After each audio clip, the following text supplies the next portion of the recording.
Student, আশা করি তোমরা সকলেই ভালো আছো। স্ট্যান্ডার্ড 2 আজ আমরা যেটা শিখব সেটা হচ্ছে অধ্যায় 25 থেকে জ্যামিতি।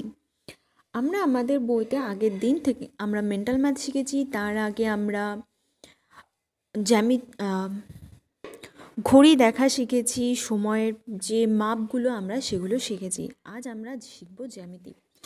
সবার আগে তোমাদেরকে আমি কিছু কথা বলি, সেটা হচ্ছে আমরা এখানে জ্যামিতি দেখব, জানব, কিন্তু এই সম্পর্কিত বিস্তারিত যে ব্যাপারগুলো আছে আমরা সেগুলো পরের ক্লাসে অর্থাৎ তোমরা যখন স্ট্যান্ডার্ড 3 হয়ে যাবে তখন তোমরা এই ব্যাপারগুলো আরও ভালোভাবে পড়বে।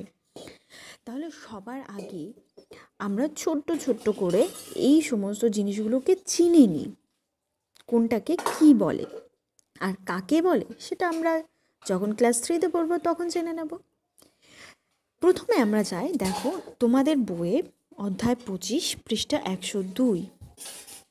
দেখো এখানে একটা কি বিন্দু, অর্থাৎ এই যে দেখো একটা ছবি, এটাকে বিন্দু বলা হচ্ছে। বিন্দু হচ্ছে কি না, তোমরা যখন তোমাদের সাদা খাতার ওপরে মনে করো এরকম একটা দাগ দিলে, তাহলে এই ছোট্ট এই যে এটাকে আমরা কি বলতে পারবো, বিন্দু।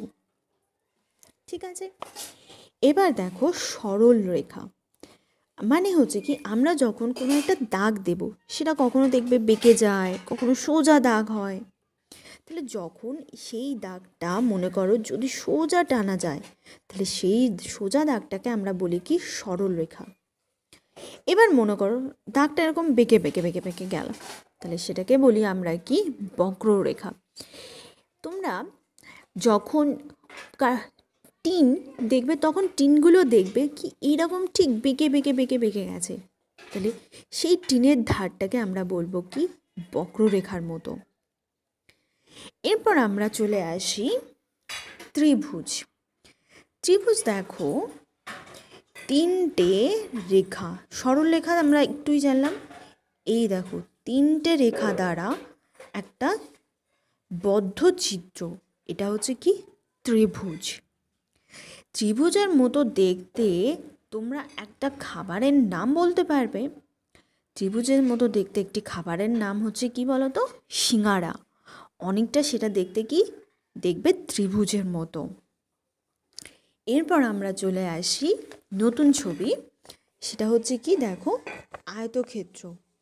এখানে তোমরা ভালো করে দেখো, আয়তক্ষেত্রে এই দাগটা আর এই দাগটা দেখো সমান, এই দাগটা আর এই দাগটা হচ্ছে কি সমান, কিন্তু এই দাগের থেকে এই দাগটা ছোট। তাহলে আয়তক্ষেত্র কোনটা না বিপরীত, দেখো এই দাগটা ঠিক বিপরীতে যে দাগটা আছে সেই দুটো সমান হবে, এই দাগটা ঠিক এই দাগটার বিপরীতে আছে সমান। তাহলে এই ছবিটাকে আমরা বলবো কি আয়তক্ষেত্র। এবার আমরা চলে আসি বর্গক্ষেত্রে।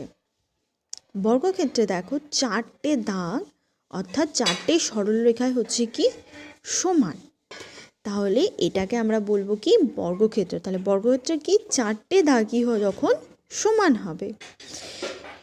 এরপর দেখো বৃত্ত। বৃত্ত হচ্ছে কি একটা গোল, এই গোল জিনিস সেটাকে বলা হচ্ছে কি বৃত্ত। এরকম বৃত্তের মতো দেখতে তোমরা একটা জিনিসের নাম বলতে পারবে। দেখো এখানে দেখা যাচ্ছে কি লেখা, ফুটবল, থালা, পয়সা, এগুলো সব হচ্ছে কি গোল, অর্থাৎ বৃত্তের মতো দেখতে। ঠিক আছে, তোমরা শুধুমাত্র এই ছবিগুলো চিনে রাখবে। এবার দেখো তোমরা তোমাদের বইতে দেখো এসো অভ্যাস করিতে, দেখো সুন্দর একটা ছবি আছে, দেখো একটা পুতুলের মতো। তাহলে তোমাদের কাজ কি থাকবে বাড়িতে, দেখো এখানে কটা গোল আছে বলো তো, দেখো একটা গোল আছে। ত্রিভুজ দেখো একটা দুটো তিনটে ত্রিভুজ আছে, গোল এই দেখো চোখ দুটো গোল, তাহলে গোল আমরা পেলাম তিনটেই। তোমরা কি করবে, তোমাদের বইতে দেখো এখানে লেখা আছে ত্রিভুজ, আয়তক্ষেত্র, বর্গক্ষেত্র, বৃত্ত। তাহলে তোমরা বাড়িতে এই দুটো ছবি দেখবে, আর দেখো ক নাম্বারে এই ছবি, খ নাম্বারে এই ছবি, ছবিগুলো দেখে বাড়িতে বসে বসে এই কাজগুলো করে ফেলবে। যদি তোমাদের বুঝতে কোনো অসুবিধা হয় তোমরা আমাকে অবশ্যই জিজ্ঞাসা করবে।